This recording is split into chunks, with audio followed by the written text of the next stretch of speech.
Okay, this is the water behavior on week 3 of P&S Stout's coating on my Mazda CX-5 Turbo with the Soul Red Crystal Paintwork. I did spend 3 days getting everything cleaned up on the paint that I possibly could. Stout is an amazing coating.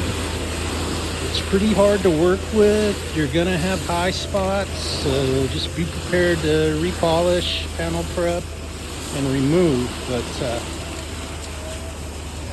the rewards are great on this one.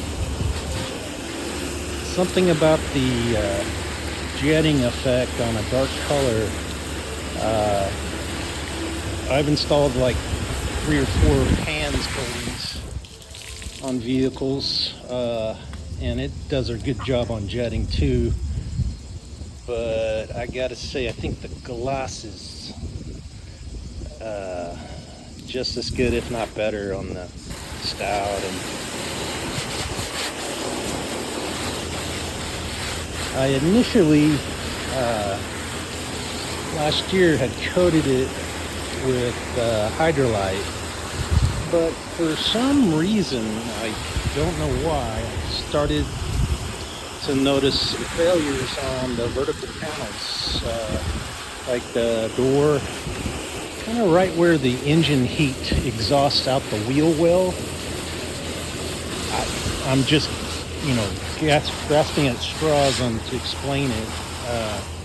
It was good on the horizontal panels, but it really started to concern me because we got winter coming up and I had developed some more scratches. I tell you, this is probably the most beautiful red available today, but it's also one of the softest. It's strangely soft yet brittle. You'll get rock chips on the front really easy, but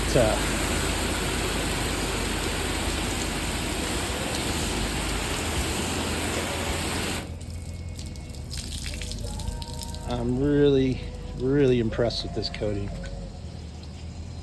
So far, I mean, it's just week 4, but give P&S Stout a try. I don't think you'll regret it.